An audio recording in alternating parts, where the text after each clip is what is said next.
Hey, Pups here! Today we're going to be turning 4 Hazbin Hotel characters into adorable little cookies. This video has been a long time coming, so let's just sit back, relax, and get right into it. Starting with Charlie Morningstar, aka Sprinkle Heart Cookie. I know I say this about a lot of characters, but I do genuinely think that Charlie is a very interesting character, and a lot of the little details and nuances are easily overlooked and just written off as blind optimism. It's no secret that Charlie did go through an emo phase, and she is the next in line to be queen of hell, which she is literally going to be ruling like the worst of the worst. Honestly, I think that this unbreakable optimism that she's adopted is kind of a coping mechanism, because I mean, think about it. If you're surrounded by the worst people that ever lived, you would have to force yourself to find the good in everybody, or you would literally drive yourself crazy.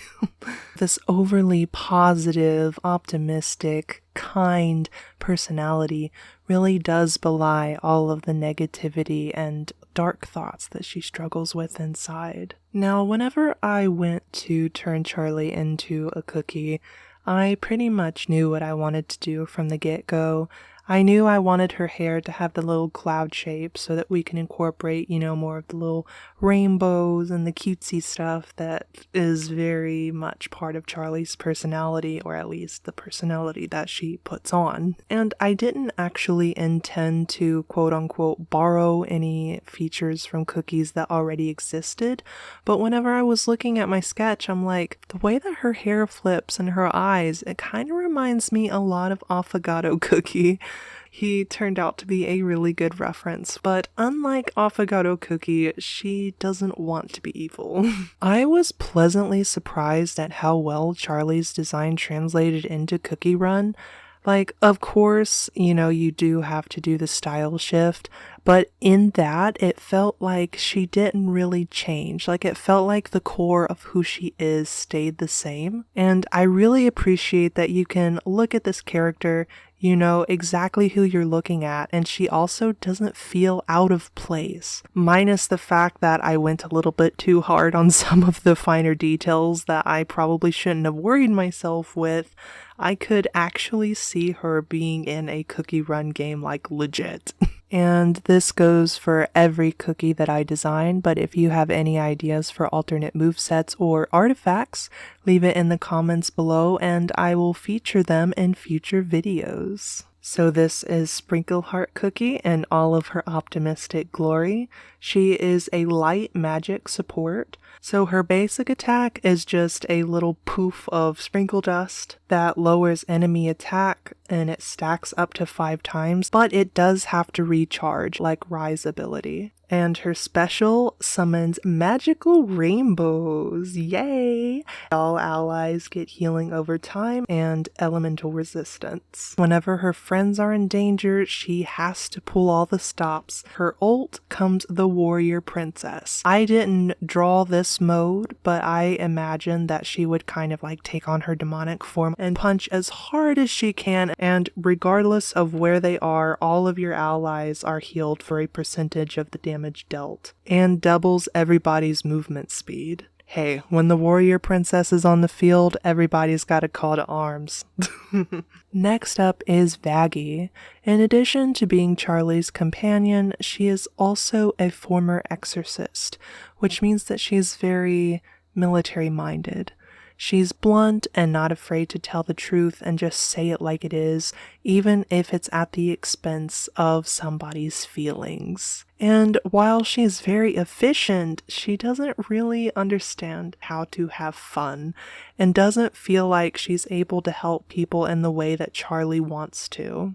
Whenever I first watched the show, she was a character that I didn't really care for. It's not that she was a bad character or anything, it just felt like she didn't shine as much as some of the others. But since spending more time in the fandom and exchanging headcanons and theories, I've come to appreciate her and the untapped storytelling potential a lot more. Now, unlike some of the other designs, I didn't have a clear idea of what I wanted to do with her in the CookieRun style.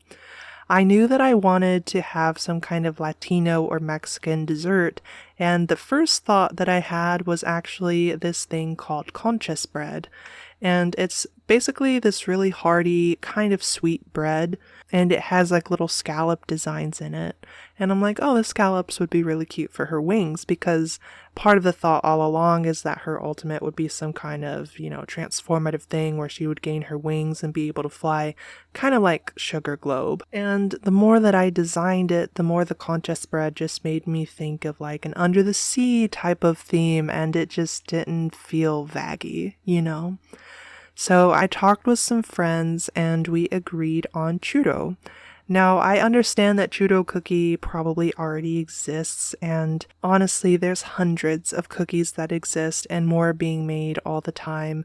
And someone has told me before that one of the designs I made was one that was already made, and I am thankful for all the people who bring it to my attention, but for the purposes of these character redesigns, it's just not that important. But all of that to say that I feel like the churro really matched her, especially with the hair bow and the shape of the spear. Like, there were just so many places to sneak it in. And the thing with churros is they're made with cinnamon, and cinnamon can both be a savory and a sweet spice. And I think that went with Vaggie's personality very well, because as sweet as she can be, she can also have just as bad of a bite. And with all that being said, say hello to Fallen Churro Cookie. She is a wind/fighter. I wanted her moveset to be more technical, so all of her moves are timing based, and if you time them perfectly before or after each other, then it will enhance the damage of the next ability. Basic is a very swift 3/ combo with her spear. If you hold it down, you can do a powerful jab. Her special is a spear sweep, in which she will do a 360 spin and deal more damage for every enemy that's caught. Her ultimate is called Rising Churro, and she uses her wings to increase her move speed, her attack speed, and her damage is also increased. Now, whenever she's in this mode, since her attack speed goes up, it's harder to get the timing on her combos right. But if you are able to get that down and get very technically good with her, then you will be able to do a lot of damage. Third runner up is Angel Dust. Now, this is CookieRun, so we want to keep things as family friendly as possible. So for all of our extensive purposes, he is just a normal entertainer. He is a little bit of a flirt, a little bit of a charmer, but he's really good at what he does, and he's really good at keeping people's attention. From the first draft, I had a pretty good idea of what I wanted to do with him. I did play around with some different names. Like, for a while, I wanted him to maybe be Spider Cream Cookie, but then I'm like, oh, maybe, with the context of Angel Dust, we don't want to call him Cream Cookie, and if you get it, you get it. If you don't, please don't worry about it. It's really not worth it. I decided to go with Spider Cotton because I feel like that the fluff, especially on his head and his chest, would be very cotton soft. I will say the final version didn't change a lot from the draft. I think the biggest change is that in the draft I was thinking about giving him sort of like a little spider butt or whatever with, the cream dollop. But then I decided against putting that in the final version, and maybe later on, whenever I do costumes, wink wink, that can be part of one of them. So talking about Angel Dust's character a little bit, he was one that I always liked, but like many others, I didn't really appreciate until I got into the fandom and started exchanging ideas with other people. And despite him being very soft or, feminine, pastel, or in our case, literal cotton candy, he really does stand up for himself and the people that he cares about. And he uses his skills and his influence to help them however he can. Overall, I think that both his personality and his appearance were able to translate into CookieRun very well, after we made some things more family friendly, of course. Speaking of which, let's talk about his moveset. As we already said, he is Spider Cotton Cookie. He is a dark ranged tagger. His basic attack throws like a small ball of cotton web, and if you charge this attack, it will also slow the enemy. So his special ability creates a circular range around himself, and every enemy that spends a certain amount of time in that range gets a tag and a damage reduction debuff. And the longer that they stay in that range, the more that those effects will stack. And for his ultimate, he pulls out guns loaded with sprinkle bullets. Like his special, it also has a circular range. Any enemy will not only sustain a lot of damage, but they will be tagged, and those tag gauges will fill very, very quickly. Last, but definitely not least, in fact he's my favorite character, is Alastor. Now, this was actually the cookie that I technically designed first because I did the draft months and months ago whenever I was doing this AU challenge and drawing Alastor in all these different AUs with all these different styles. And CookieRun has always been one of my hyperfixations, so of course it was in there. Now, Alastor is a character that honestly I have so much to say about. Like, I don't know how I'm gonna fit it in just like the 3 minutes that I'm drawing him. The thing that I really liked about his original design was having his ears and his tail be strawberries. And before you guys say like strawberry mochi or whatever, like I said, I designed him months ago before strawberry mochi was even a thought.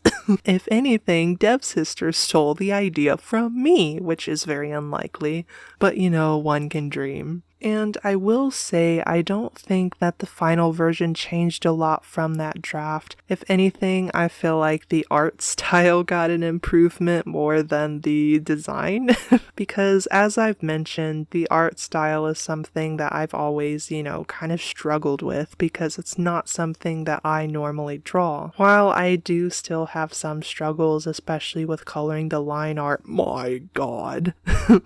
I tried every which way to make this one colored line art, and I ended up cutting all of that out and just going with the black lines. I've made peace, I'm happy with how it looks, and that's that. There were some other minor changes that I'm really proud of, such as the dark chocolate at the tip of his ears. And even though you can't see it, he does have a little strawberry tail, and there is some chocolate on the tip of that too. I also really love how his little strawberry staff came out. Like, I don't want to gush about it too much, but it's so cute. Alastor is just as much of an entertainer as he is a killer. And out of all the characters in the show, he's probably one of the ones that we know about the least because he keeps so much of his motives and, himself hidden. And I honestly think that in the show, what we've seen is more of a mask rather than who he really is. And especially with some of the dynamics that he has with the other characters, there's just so many different ways that his character can go, and it's hard for me to believe that entertainment is really the only thing that drives him. Like, I feel like there's something bigger that we don't know about, and I'm really excited for that to be explored. And there were some things outside of the kit that we're about to talk about that I did think of, especially the idea with his dash being, like him going into the shadows and rematerializing. Maybe we can explore those kinds of ideas in another video. But for now, let's welcome everybody's favorite radio host, Strawbuck Cookie. So he is fire element and he is a magic fighter. His basic attack kind of manifests this little tentacle in front of him that will slap the enemy. And if you charge it, you can actually put down a little tentacle summon, kind of like Twisted Donut's turret, but with a lot less range. And for every hit that he gets with these attacks, he gets a stack of audio. His special ability summons a radio with a fairly large attack range, so basically Twisted Donut's turret again, but it consumes all of the stacks of audio, and for the more stacks it consumes, the more damage and the more elemental resistance debuff it applies to the enemies within range. And basically it just opens up this giant hole in the ground where you can see like red eyes flashing up and maybe tentacles waving or whatever. And whatever's in the range is dealt damage over time,